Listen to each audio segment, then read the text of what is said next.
और आगे की दो पंक्तियां मैंने शेर में लिखी हैं कि न मिले थे तो कोई आरज़ू भी न थी उनसे, जो मिले तो उनके दीवाने हो गए। बांध लिया है उन्होंने एक कच्चे धागे से, अब तो बस उन्हीं के जाने अनजाने हो गए। और अर्थ किया है कि अब तो अपनी जिंदगी भी उन्हीं के तराने और फसाने हो गए। न मिले थे तो कोई आरज़ू भी न थी जिनसे, जो मिले तो उनके दीवाने हो गए, जो मिले तो उनके दीवाने हो गए। जोरदार तालियों के साथ अभिनंदन करें हमारे मुखिया श्री प्रदीप कुमार अखाना जी।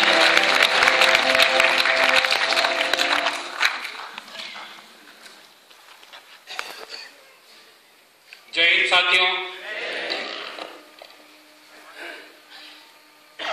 धन्यवाद रवि। मैं अक्सर विशाल से कहने लगा हूं कि रवि को दोबारा मंच दिया गया तो ऐसा तो नहीं होगा कि हम उसे खो देंगे और कवि सम्मेलनों में मुलाकात हो।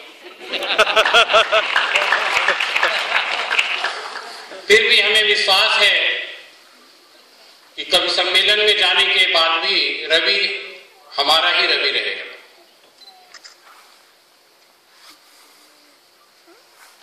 इतनी सारी बातें रवि ने हमारे बारे में कही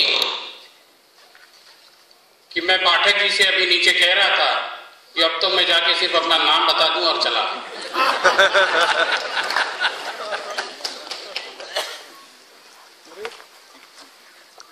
दोस्तों, सुबह से वो सारी बातें हो रही हैं जो इन 13 सालों में मैंने बुनी हैं और 5 सालों में हमने उसे धरती पे उतारा है।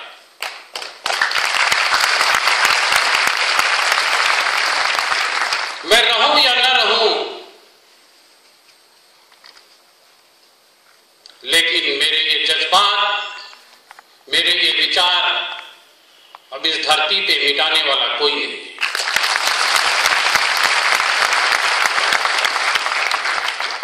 सभागार में उपस्थित चेयरपर्सन,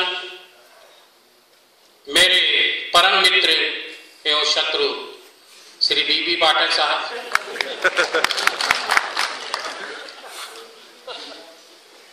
बोर्ड ऑफ डायरेक्टर्स के आदरणीय मेंबर्स,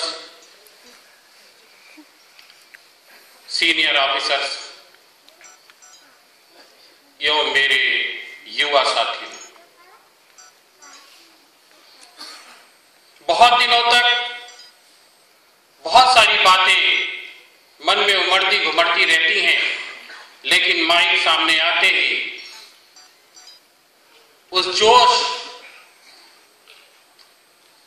वो उम्मीदें फिर से लहलाने लगती हैं जो 13 साल, जो 5 साल और उसके पहले के 13 साल में एक युवा प्रदीप के हृदय में धड़कता था। आज मैं बताने की कोशिश करूंगा, क्योंकि समय है अब बुनियाद दिखाने की, बुनियाद को समझने की कि कैमुना ने क्यों जन्म लिया और कैमुना का विचार कैसे पनपा।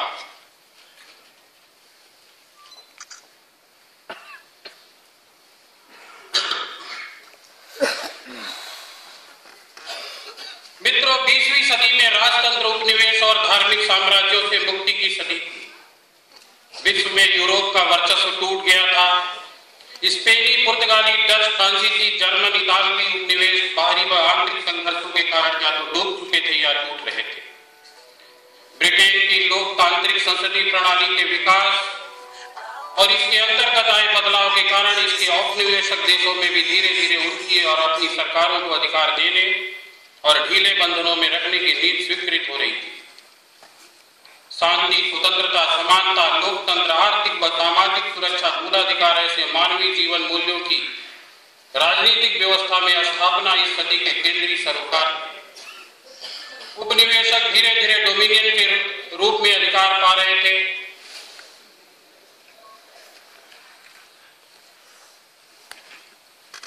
1867 में कनाडा, 1901 में ऑस्ट्रेलिया, 1907 में न्यूजीलैंड, 1909 में दक्षिण अफ्रीका डोमिनियन के रूप में अपने शासन चलाने के लिए एकत्रित हो चुके थे।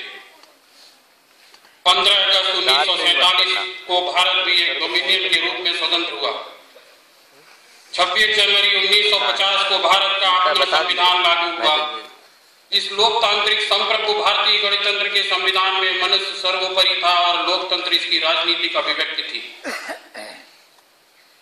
साथियों, लेकिन इस महान उपलब्धि के संविधान रचयिता श्री B.R. अम्बेडकर ने संकित स्वप्न को लेकर संविधान सभा के 25 नवंबर 1949 में दिए गए अपने अत्यंत महत्वपूर्ण भाषण में इस नव स्वतंत्र देश और उसके नए संविधान व लोकतंत्र के लिए कुछ खतरों की ओर बहुत साफ शब्दों में संकेत किया था। कुछ खुली चेतावनियां भी दी थी। ये सब निराधार नहीं थे। आजादी के 65 वर्षों में अनेक राजनीतिक व सामाजिक उतार चढ़ाव व परिवर्तन के बाद भी भारत में लोकतंत्र ही व्यवहार रूप में जीवित रहा है। बावजूद इस सर्वाधिक कठिन प्रश्न और समस्या के इस लोकतंत्र में जहां वयस्क मताधिकार के अंतर्गत प्रत्येक मत का मूल्य समान है, वहां सफल लोकतंत्र के मेरुदंड तथा परिपक्व विकसित समाज और मानवीय राज्य का नेतृत्व व शासन करने के लिए विशिष्ट व्यक्तियों के रूप में मेधावान शब्द पे ध्यान देंगे दोस्तों। मेधावान ज्ञानी व्यक्तियों के चुनाव की कोई पद्धति विकसित नहीं की जा सकी। सवाल ये उठता है कि ये मेधा क्या है? इसका निर्धारण नहीं हो सकता।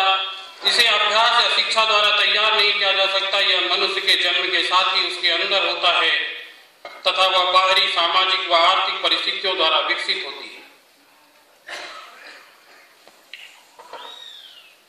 हम इस मेधा का कोई उपयोग नहीं कर पा रहे हैं, जिसकी वजह से इस तर्क व सैद्धांतिकी से जन्मा एक नया खतरा कुछ बहुराष्ट्रीय कंपनियों द्वारा भारत को पुनः एक उपनिवेशक बनाए जाने की कोशिश के रूप में तेजी के साथ सर उठा रहा है।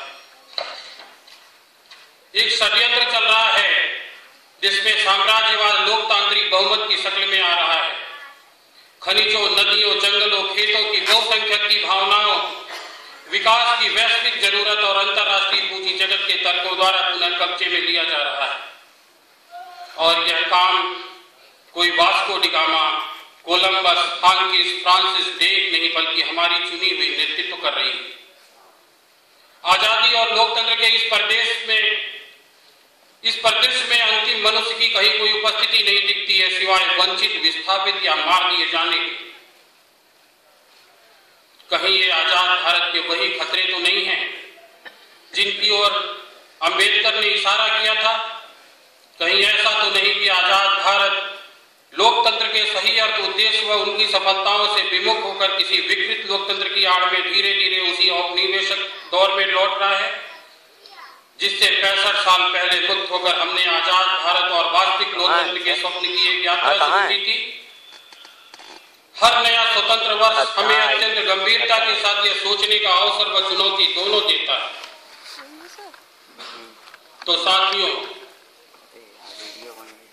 क्या हमारी संप्रभुता पे फिर आंच आएगी?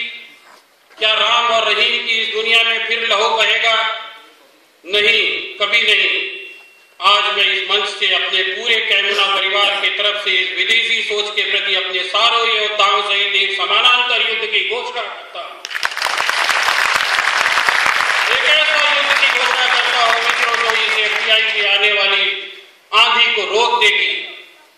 इन काली सदियों के सर से जब रात का आंचल झलकेगा, जब दुख के बादल पिघलेंगे तब सुख का सागर छलकेगा, जब अंबर झूम के नाचेगा तब धरती नगमे गाएंगी, वह सुबह कभी तो आएगी, वह सुबह कभी तो आएगी।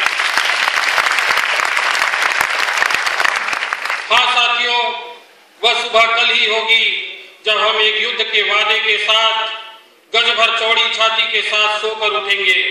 हम रोक देंगे उनके कदम जो भारत को देश नहीं बाजार समझते हैं। हम रोक देंगे संसाधन, मानव श्रम और अर्थ। अपने बच्चों को खुद ही पढ़ा रहे हैं। हमारा अपना ही पाठ्यक्रम है, अपना ही वातावरण और परिस्थितियों को ध्यान कर हम उन्हें काम पर उनके ही क्षेत्रों में लगाएंगे। हमारा ही पैसा, हमारा ही संसाधन, हमारा ही श्रम और हमारे नए भारत के सपनों को पूरा करने में लगेगा। वास्तविक आवश्यकता के अनुसार कम दिनों के लिए कम पूंजी का ऋण उपलब्ध कराएंगे, जिससे वास्तविक विकास होगा। खामोशी से कम अपनी युद्ध नीति योजना अनुसार पड़ाव दर पड़ाव पार करते हुए मंजिल की तरफ बढ़ चलेंगे।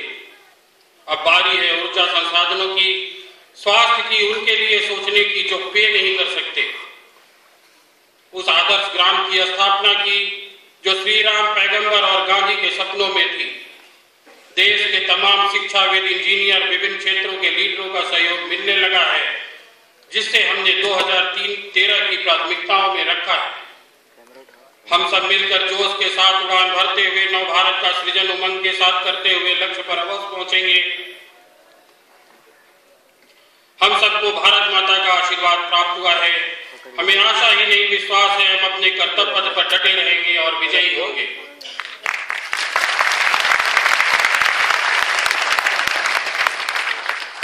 इन्हीं शब्दों के साथ मैं एक बार फिर आप सभी को नव वर्ष की शुभकामनाएं देता हूं और आने वाले वर्ष के लिए चुनौती देता हूं मित्रों कि हम 2013 की उस संकल्प यात्रा को अवश्य पूरा करेंगे। जय हिंद, जय कैमुना।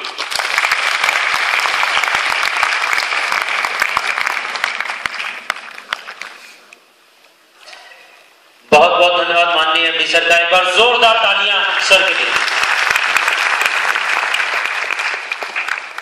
दोस्तों, अब हमारे सामने एक छोटा सा ब्रेक।